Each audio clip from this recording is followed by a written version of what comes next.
Remember how Apple got in trouble for listening to people's conversations? Well, privacy is about to get a whole lot worse. Technology is moving a lot faster than the laws. Brain-computer interfaces are moving to EEG data, which means it doesn't have to go in your brain, but it can record a lot of information.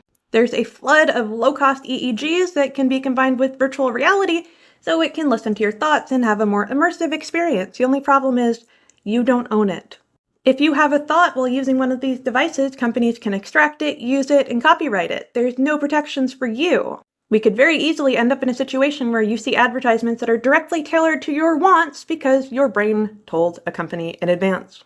That may sound out of the question, but no, it is quite possible. At least 2 states have been trying to get ahead of it and protect people's neural privacy. That's California and Colorado.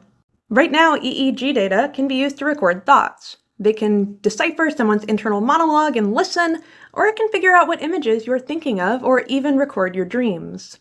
This comes out of one of Meta's researchers. They're not the first ones to do it, but people can look at an image, and EEG can record and create an image of what they were thinking of. And this uses AI, which is very effective for decoding things. There's not a lot that AI is great at, but this is one of them. Here's one where test subjects were asked to think about a surfer. This is the image that they had viewed. That is what they're thinking about.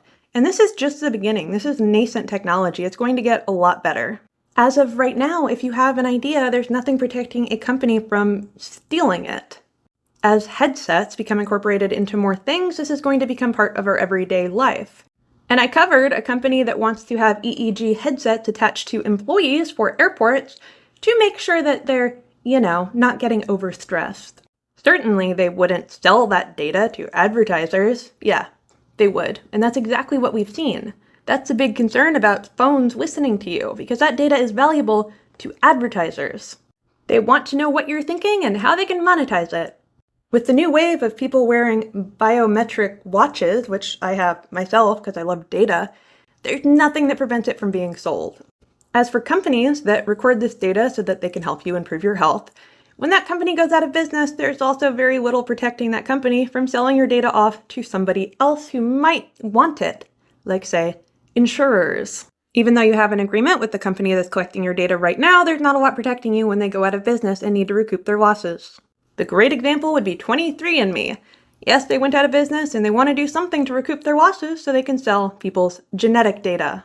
Remind yourself that you're not protected because you didn't use them. If a family member used them, they have your genetics too. They know who you're related to.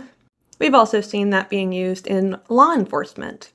You may not have committed the crime, but they know someone who's at least your third cousin did. This is not a far in the future issue. These things are happening right now, and we've seen time and time again how data is used by the companies who record it under the guise of things like health. I really wouldn't have thought that your phones were listening to you. I thought that was just paranoia. I know that they track people, and they track what kinds of things people purchase, so they know if your phone is in contact with another phone of somebody who bought a product, you're likely to get an advertisement for it. I never would have thought they were listening to you directly, but apparently that has been the issue. Also, it's mandatory opt-in for Apple, so you do have to opt in to have your stuff recorded and kept, but I have a hard time trusting them. If you have an idea and it's a good idea, and your phone happened to capture said idea, they may be able to copyright it before you even produce it, which is just terrifying. It's a whole new way to siphon creativity, and that does worry me.